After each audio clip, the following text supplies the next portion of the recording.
ou seja, o exame, que é um exame de cognição, a literatura mundial prova que a prova de cognição é o padrão ouro para qualquer tipo de avaliação, seja comparar com uma prova prática, uma prova de atitudes, etc.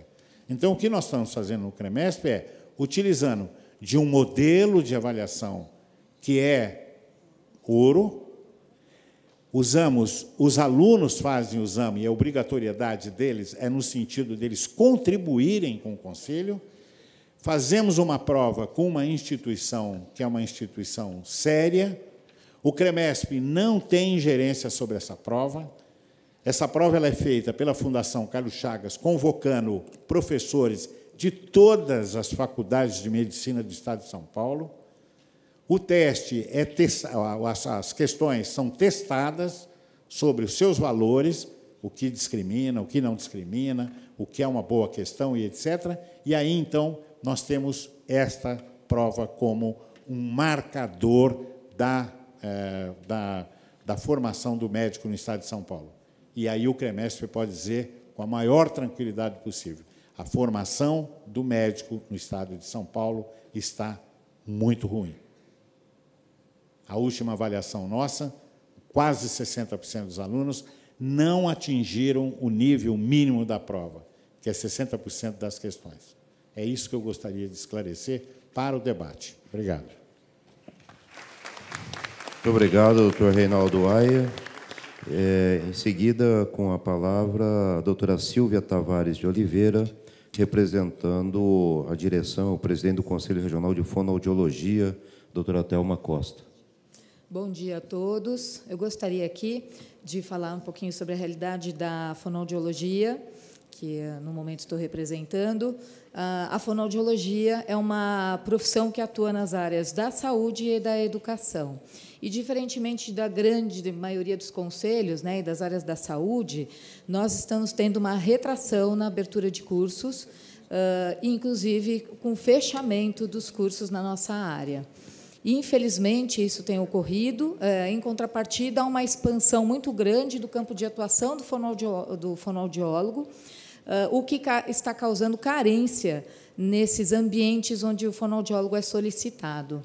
E observamos que, a partir dessa retração, da busca, inclusive, das pessoas, né, em busca dessa profissão, que é a fonoaudiologia, o que tem acontecido é que alguns cursos no Estado de São Paulo e outras regiões do Brasil, ao se adaptar a essa nova situação, a pouca procura pela profissão e por esses cursos, movimentou um pouco e refez esses cursos, o formato deles, e que, em nosso ponto de vista, algumas vezes não foram satisfatórias na formação do aluno, principalmente porque o curso de fonoaudiologia, tradicionalmente, era um curso em tempo integral, que possibilitava ao aluno desse curso frequentar os diversos campos de atuação, em loco, realmente. Então, ele ia aprender pela experiência que ele tinha.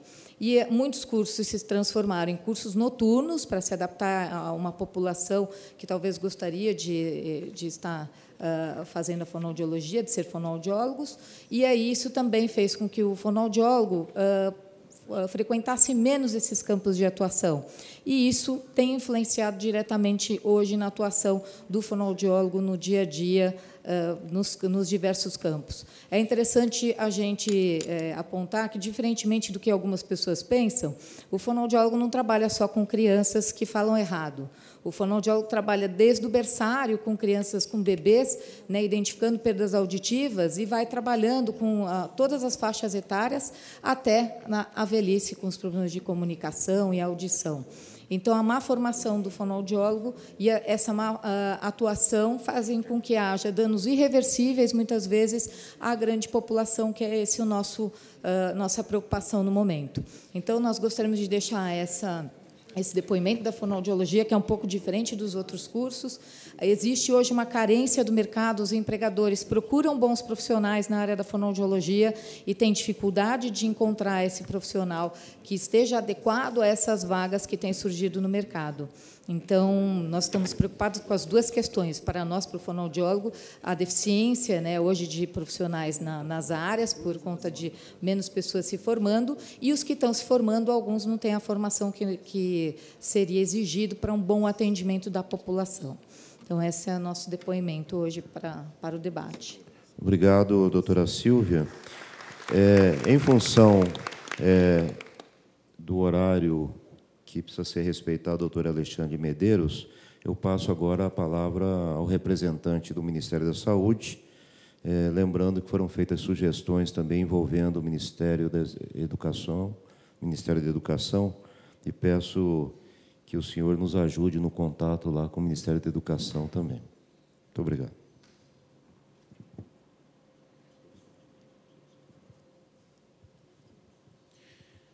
Bom, com certeza levarei os documentos aqui apresentados, né, para apreciação pelo ministro Arthur Chioro. Eu vou resgatar um pouco a fala da professora Anistela Haddad em relação a algumas questões, que é a necessidade de a gente compreender bem quais são as atribuições de cada um dos ministérios, né, e o nosso papel aqui nesse processo, né.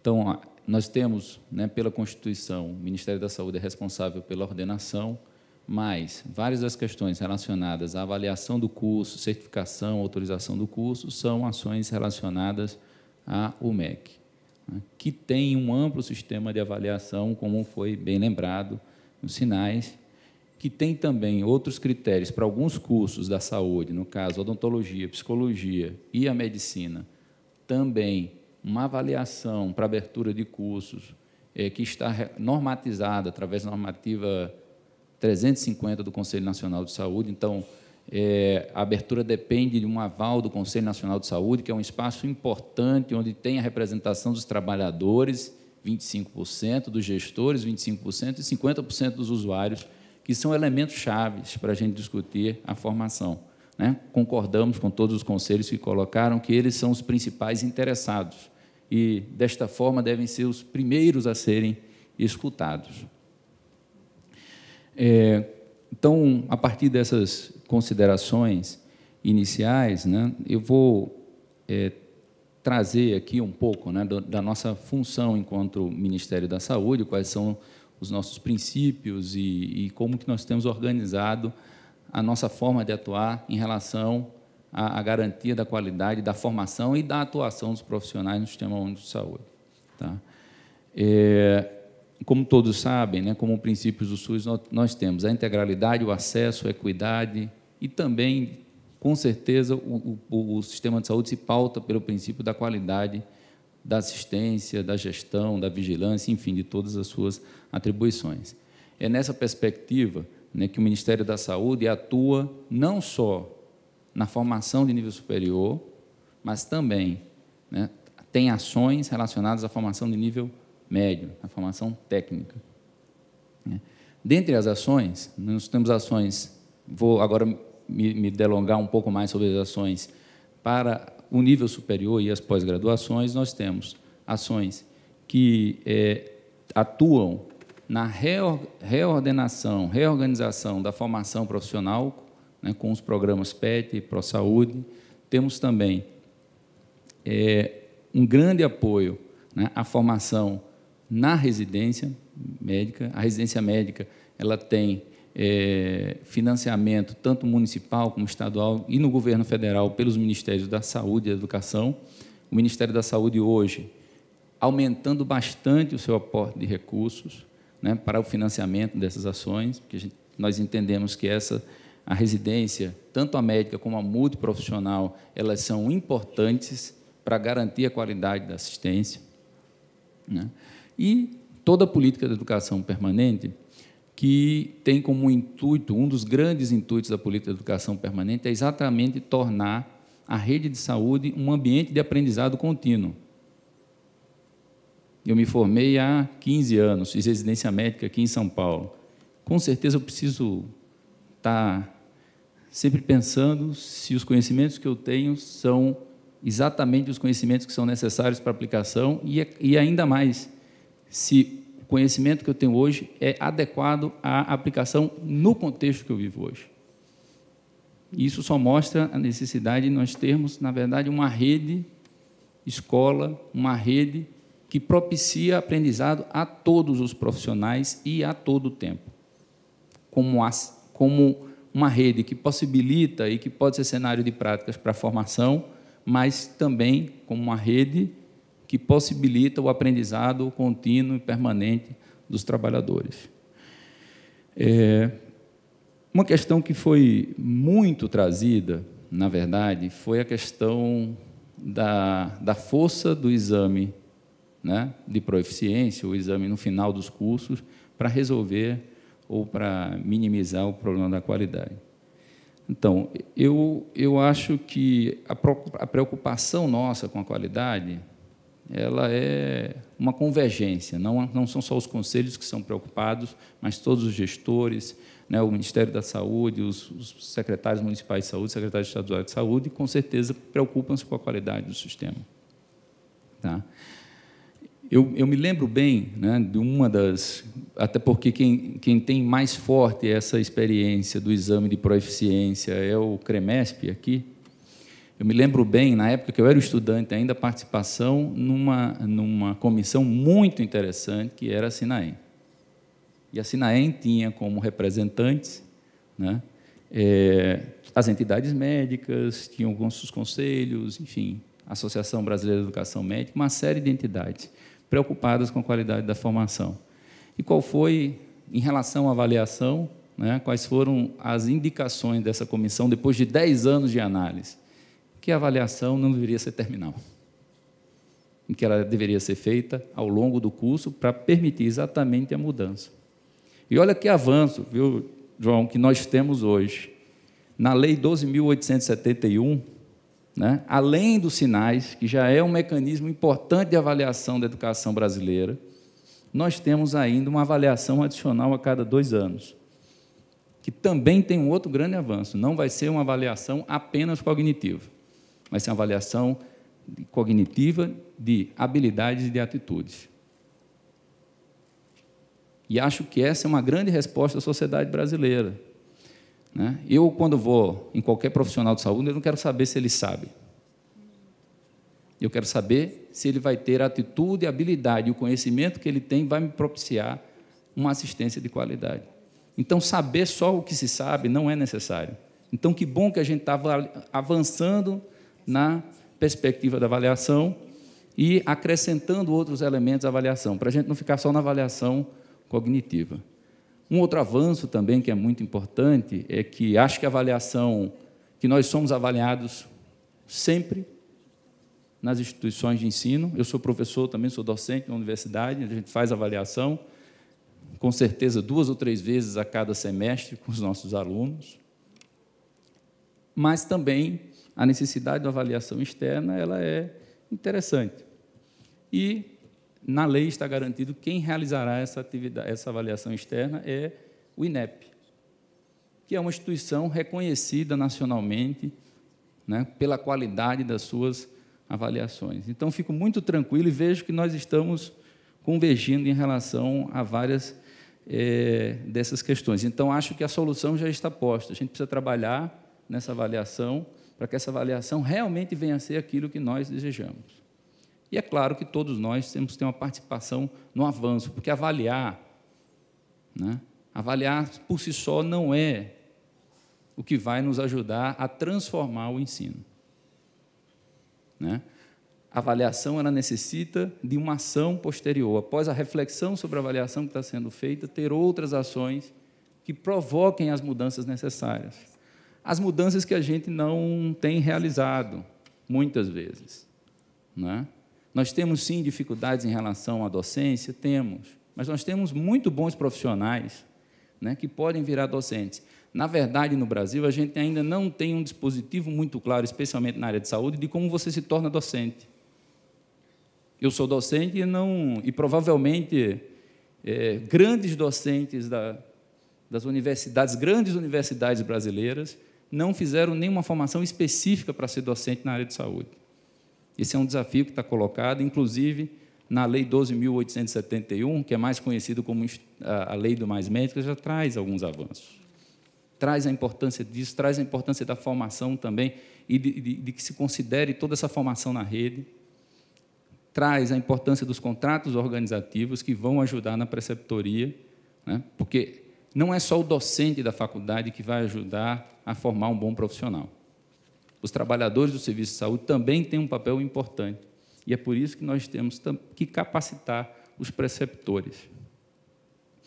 No Ministério da Saúde, o que é que nós temos feito em relação à capacitação docente e de preceptores? Nós, entre 2011 e 2014, nós já ofertamos 4.000 vagas, mais de 4.000 vagas em formação de preceptores, com instituições como a FAIMER, como a Associação Brasileira de Educação Médica, como o Instituto Sírio-Libanês, como a Sociedade Brasileira de Medicina de Família, como o Hospital Alemão, e vamos ainda mais fazer outras parcerias, porque a gente acha importante, é nevrálgico que a gente discuta a questão e forme bem preceptores e docentes. Temos uma ação específica agora, no próximo mês nós vamos lançar edital de um curso de formação de docentes, voltado especialmente para as escolas mais novas, dando preferência às universidades federais, na verdade as públicas, federais e estaduais, e municipais, mas também com vagas para as privadas. O que é que nós desejamos com isso? Qualificar o docente das universidades mais novas, que têm tido uma grande missão para a sociedade brasileira. Tá? A discussão sobre dimensionamento, se temos profissionais de mais ou de menos, ela deve ter um referencial, que são as necessidades da população brasileira. Nós vimos a fala da fonoaudiologia dizendo que está faltando profissional, né?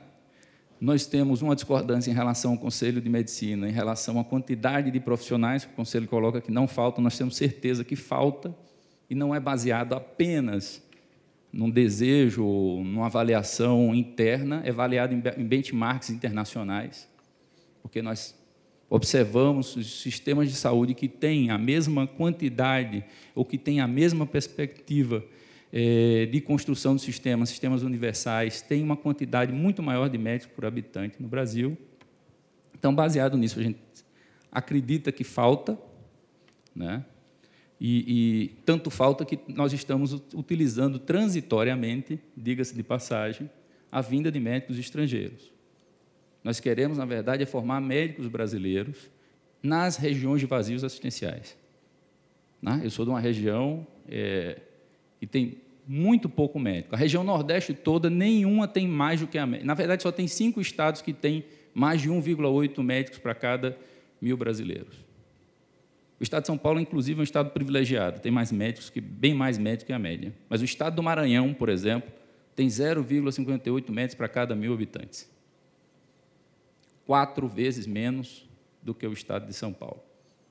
Então, nós, gestores, que temos como princípio a equidade, o acesso universal e a integralidade, e isso quem nos manda atinar a isso é a Constituição Federal, temos que ter este cuidado. Mas, de fato, para não me delongar, o que nós precisamos é olhar para as necessidades dos usuários, a necessidade do brasileiro, de todos os brasileiros, morando no norte, no sul, no litoral, no sertão, em qualquer lugar. E, a partir disso, ter dimensionamento e planejamento de qual é a necessidade real de profissionais. Porque não é bom para nenhum sistema de saúde ter muitos profissionais ou poucos profissionais. Isso sempre gera um desequilíbrio que é deletério para a sociedade. Então, a gente tem feito um esforço, né? Nós temos feito um esforço importante, inclusive com parcerias a nível nacional, com o Observatório de Recursos Humanos, e a nível internacional, para compreender mecanismos de dimensionamento e planejamento. A nossa ideia no Ministério da Saúde é planejar a necessidade de profissionais para cada 5, para cada 10 anos. E, a partir daí, se balizar e poder fazer o processo de expansão ou de outro sistema que consiga balizar melhor a formação de profissionais no Brasil. Tá? Em relação a algumas outras, em relação à avaliação também, né, eu vou citar uma das iniciativas que não tem a ver com a educação, mas reflete a importância que nós temos dado à qualidade pelo Ministério da Saúde, que é a PEMAC, que é a Política de Melhoria do Acesso da Qualidade que está sendo feita na atenção primária, que leva em consideração a avaliação externa de uma universidade em geral, de indicadores de saúde e também do usuário. Usa triangulação de métodos para a gente ver a qualidade da assistência. Então, são só alguns indicadores, né, para mostrar o nosso desejo, o nosso comprometimento com a qualidade da assistência à população brasileira. Tá? Só para terminar, em relação à avaliação, né, a avaliação é algo que também precisa ser avaliado. A gente precisa fazer uma meta-avaliação. Uma das coisas que eu sempre questiono é o seguinte: nós sempre dizemos, e eu posso falar isso, vou me permitir falar isso, porque eu sou médico generalista, eu sou médico de família, nós temos 370 mil médicos pela demografia médica brasileira, e nós temos menos de 3.500 médicos de família, titulados ou pela AMB ou titulados pela Comissão Nacional de Residência Médica. Veja, um país que diz e que coloca que a atenção básica vai ser ordenadora da sua rede e que necessita de ter 100 mil médicos hoje, nesse nível de atenção, tem 3 mil. Então, a nossa formação, e por que eu estou falando isso? Talvez o baixo desempenho dos médicos na avaliação do CREMESP seja porque as nossas universidades não é que não estejam formando ruim, é que elas estão formando fora do foco. E isso, a gente tem tido um diálogo importante, inclusive tinha membros do Conselho Federal de Medicina na mesa, na audiência pública, que nós tivemos há 2, 3 semanas atrás, discutindo as diretrizes curriculares nacionais de medicina, né? que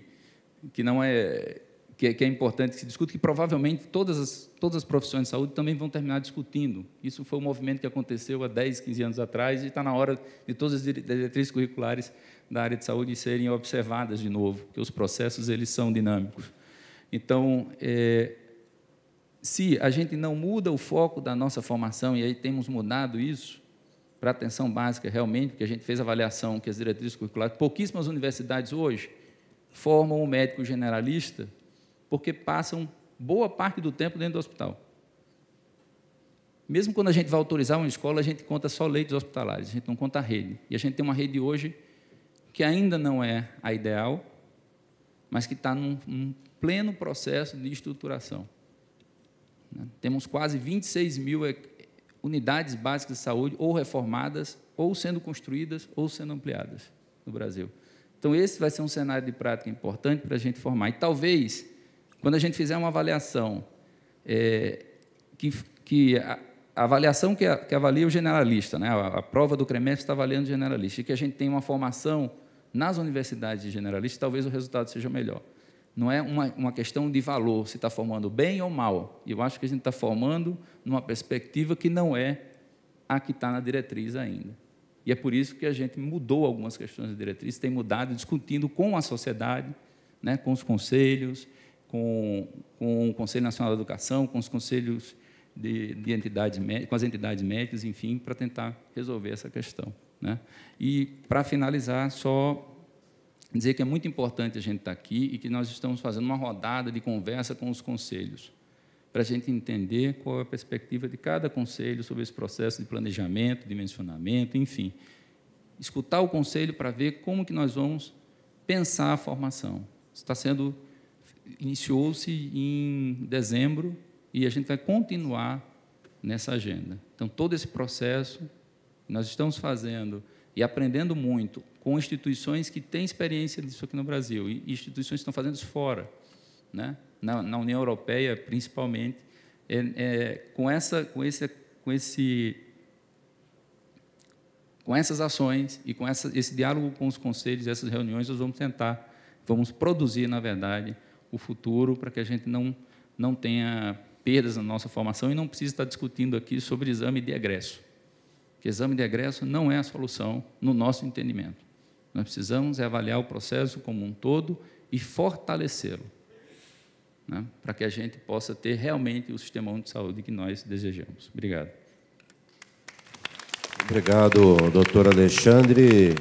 Eu peço a Vossa Senhoria que leve ao ministro Arthur Quioro o que foi essa audiência pública, a representatividade dela, a presença de 7 presidentes de conselhos regionais, profissionais da área da saúde, representantes de todos os demais, várias entidades da sociedade civil, e que há uma expectativa da nossa parte de uma audiência do Fórum Nacional e do Fórum Regional de São Paulo, dos conselhos profissionais, com Sua Excelência, o ministro, bem como que ele dialogue com seu colega, que é o ministro Paim, do MEC, para que possamos fazer essa audiência em conjunto.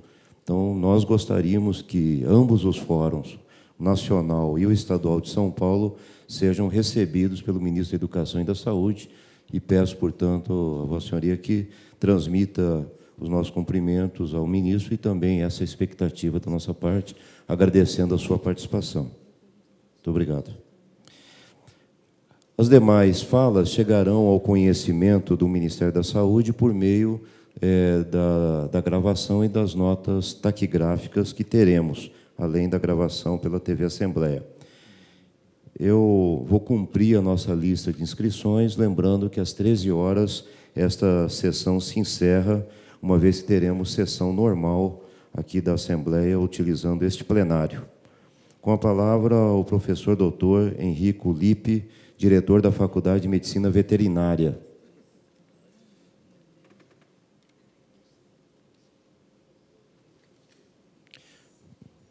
Se alguém quiser ajudar a compor a mesa, que não podemos ficar com uma lacuna aqui na mesa. Participação feminina, quiser. Marília, está convidada a compor a mesa aqui na frente. Bom dia a todos.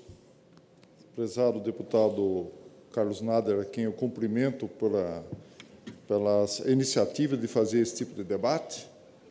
O senhor representante do Ministério da Saúde, que infelizmente teve que nos deixar, mas que foi fundamental a sua participação nesse evento, embora discorde de muitas de suas ideias. Prezada colega Ana Estela Haddad, né, colega da USP, senhores presidentes dos conselhos, prezados senhores e senhoras, representantes da educação. Eu não estou aqui, não gostaria de comentar muito sobre a avaliação dos cursos, a avaliação seriada dos cursos.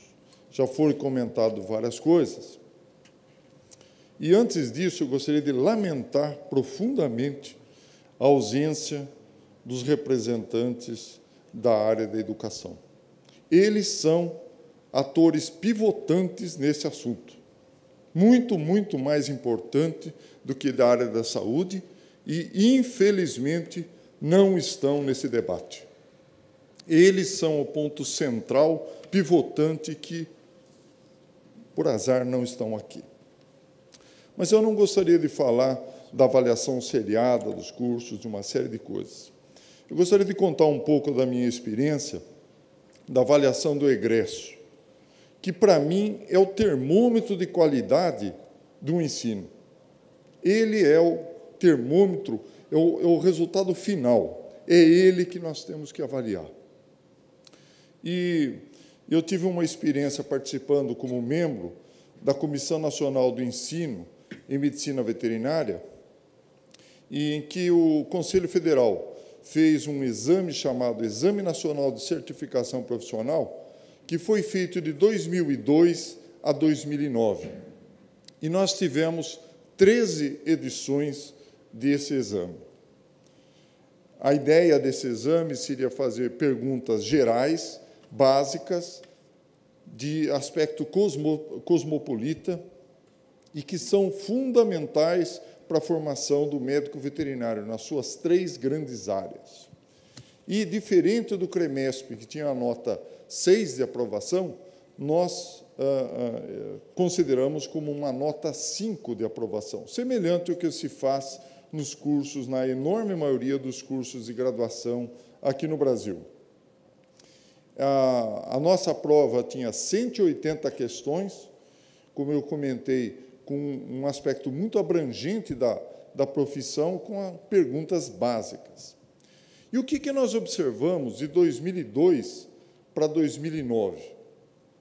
Primeiro, nos 2 primeiros exames, nós fizemos uma prova que eu diria beirando ao ridículo, para que você conseguisse ter um número de adesão suficiente, já que essa prova não era obrigatória.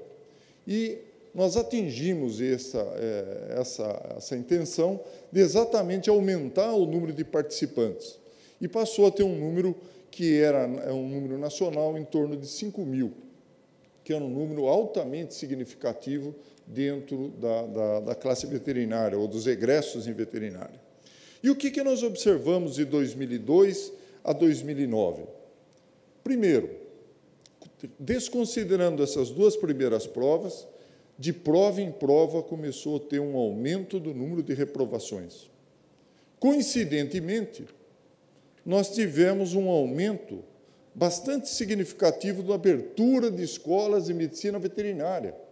Ou seja, escolas que tinham recentemente sido abertas e que as primeiras levas, os primeiros números de egressos, estavam fazendo a prova com resultados ruins. Inclusive, na última prova, nós tivemos 53% de reprovação. Algumas escolas tiveram um total de 90% dos seus egressos reprovados. Volto a dizer, 90% dos seus egressos reprovados. Onde estavam as provas? Onde estavam as avaliações no decorrer desses cursos? Para nada valeram. Realmente, uma prova que os desafiou mostrou que eles tinham uma formação completamente inadequada. Coincidentemente, aumentou nesse período o número de processos éticos ligados à imperícia. Então, vejam que uma coisa está ligada à outra. Não tem como escapar. Nós temos hoje, considerando o sistema Provão e os sinais ENADE, nós temos 17 anos de história, que, teoricamente, deveriam avaliar a qualidade dos cursos, e não o fizeram. No decorrer de 17 anos, isto não foi feito. Ou seja, frente a esta situação, na minha concepção, como educador, como dirigente de uma faculdade, eu acredito que é fundamental agora uma revisão do processo para que os conselhos possam realmente fazer exames nacionais de certificação profissional. Ou, senão, toda a sociedade vai correr risco. Nós temos 17 anos de um sistema implementado que não mostrou resultado. E, muito pelo contrário, foram abertas mais escolas com qualidades duvidosas. Então, é plenamente necessário se rever esse sistema. O MEC tem que deixar de ser tão inflexível e tem que ouvir mais o que está acontecendo nesse cenário nacional. Nós estamos num momento que, na minha opinião, é um momento de encruzilhada. O MEC tem que abrir este diálogo, tem que voltar a ouvir melhor os conselhos, tem que ouvir melhor, tem que realmente fazer uma avaliação mais profunda, porque o atual sistema de sinais não está dando resultado e o processo tem que ser inteiramente revisto. A prova, ainda, como minha última colocação, tem efeitos altamente positivos. Enquanto ocorreram essas provas de 2002 e 2009, coincidentemente, por um certo período, eu fui coordenador do curso da Faculdade de Medicina Veterinária. E, certamente, embora a nossa escola esteja completando esse ano 95 anos de veterinária e que seja uma escola já sedimentada, com boa qualidade, nós corrigimos a partir do Exame Nacional de Certificação. Vimos onde estavam os erros e fizemos a correção pontualmente nos diversos segmentos em que as questões, em que os nossos alunos não tiveram bom desempenho. É hora de rever a situação. Embora eu tenha um grande respeito pelos sinais e pela ENAD, o sistema não está funcionando, tem que ser revisto. Obrigado, doutor Henrico Lippe Ortolani, que é diretor da Faculdade de Medicina e Veterinária e Zootecnia da USP. Com a palavra, o doutor Durval Rodrigues, representando o presidente do Conselho Regional de Biomedicina. Bom dia a todos. Gostaria de agradecer ao deputado Carlos Neder de ter promovido essa audiência pública. Eu não vou repetir as mesmas palavras que meus colegas fizeram, mas eu quero aqui, como cidadão, não como biomédico, marcar a insensibilidade em nível federal, estadual e municipal de não ter enviado aqui um secretário responsável para a Secretaria Municipal de Educação, tanto da parte federal ou estadual. Eu acho que a base de tudo é a educação. Enquanto nós não tivermos uma boa educação na base, nós vamos continuar discutindo aqui, e sempre. E os problemas cada vez vão aumentando mais. Obrigado. Muito obrigado. Só lembrando que nós convidamos as autoridades nominadas em âmbito nacional e estadual. O município de São Paulo não foi chamado porque nós teríamos que dar um tratamento igualitário a outras cidades igualmente importantes, mas chama a atenção a ausência de órgãos federais e estaduais que foram convidados a tempo. Com a palavra, a professora doutora Maria Celeste Morita, que é presidente da ABENO, Associação Brasileira de Ensino Odontológico. Boa tarde, deputado, que vou utilizar esse microfone daqui. Gostaria de, inicialmente, agradecer o convite, parabenizar a iniciativa, cumprimentar todos os colegas de mesa e os presentes, e lamentar, inicialmente, a ausência dos estudantes nesse debate. Eu acho que um debate sobre a formação só pode ter a riqueza que precisa ter com a presença dos estudantes. E a minha fala vai ser curta em respeito ao tempo, mas talvez para trazer alguns elementos nessa discussão e trazer uma visão um pouco diferente do que foi conduzido até esse momento, nesse evento. A ABENO, que é a Associação Brasileira de Ensino Odontológico, ela tem participado dos sinais, da construção dos sinais, desde as diretrizes curriculares nacionais, né? E tem como questão fundamental para quem é essa formação que nós estamos fazendo. Então, quando a gente fala em qualidade, a principal preocupação que nós temos é que a maioria dos dentistas brasileiros ainda estão sendo formados para atender a minoria da população. Então, nesse ponto, é o ponto básico em que o nosso discurso converge com os demais, que é a busca da qualidade. E o que é a qualidade? A qualidade não é um elemento que a gente consiga implementar por decreto. Qualidade é um processo que se constrói. Quando a gente fala dos sinais, do processo de construção dos sinais, da necessidade da sua revisão, da necessidade de ampliar esse diálogo, a gente fala claramente que todo o processo de educação, ele é processo, ele é longo. É até difícil entender como é que a gente pode fazer da educação um mercado lucrativo, porque a educação é, sobretudo, investimento, é resultado do tempo e de muito trabalho. Então, nesse sentido, a gente entende que nós temos um sistema, que é o sistema que é os sinais, e que esse sistema precisa ser fortalecido. Acho que é importante dar um depoimento também, que participo de comissões que são da educação no Mercosul, comissões internacionais na área da odontologia, e vejo que, apesar dos percalços, das nossas dificuldades, né, nós ainda temos um sistema de avaliação da educação superior que é parâmetro na América Latina, dada a sua complexidade, dada a quantidade de elementos que ele traz para a sociedade. E acho que a gente precisa se apropriar desses resultados com muito mais frequência, né?